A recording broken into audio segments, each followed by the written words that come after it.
afternoon. My name is Rosner, and my audience today is the New York State Department of Education officials. It's my honor to be allowed to testify before you today about the Common Core standards and their impact on students with disabilities. Like every student, those with disabilities must be challenged to excel academically in order to prepare them for success in their post-school lives. The Common Core standards for English and math are over 100 pages long. The document that outlines their application for students with disabilities is 2 pages long. Not 200 pages, just 2 pages.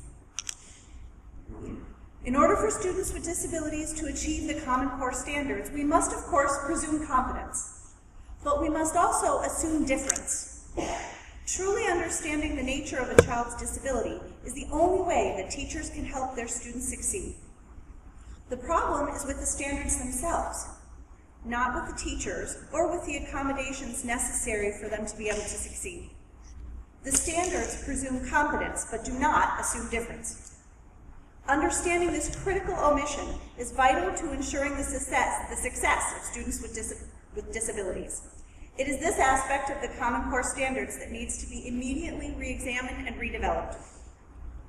For example, the kindergarten Common Core standard number 3 for speaking and listening expects students to be able to ask and answer questions to seek help, obtain information, or clarify what they don't understand.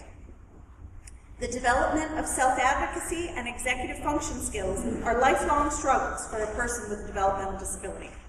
Another kindergarten Common Core standard, this time for writing, states that students must use a combination of drawing, dictating, and writing to narrate an event, to tell about the events in the order in which they occurred, and to provide their personal responses.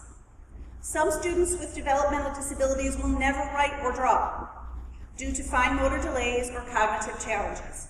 They may lack the executive function to even know how to get started or how to ask for help.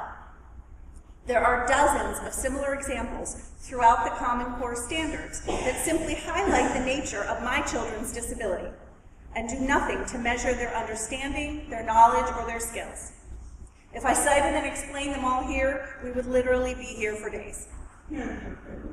Foundational skills are overlooked in students with developmental disabilities in order to present the students with the grade level material as required by the Common Core.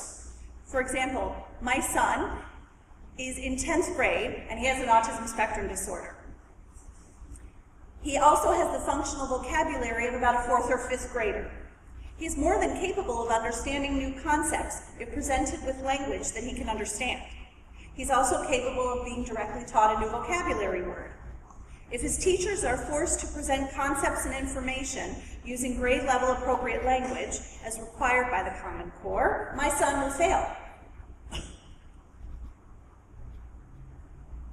Unless teachers can work with students at their own developmental level, all of our children will fail. It is imperative that these standards be redeveloped now, not only to achieve good scores on tests, but so every student can go on to lead successful adult lives. Thank you for taking the time to listen and for allowing me to speak to you today.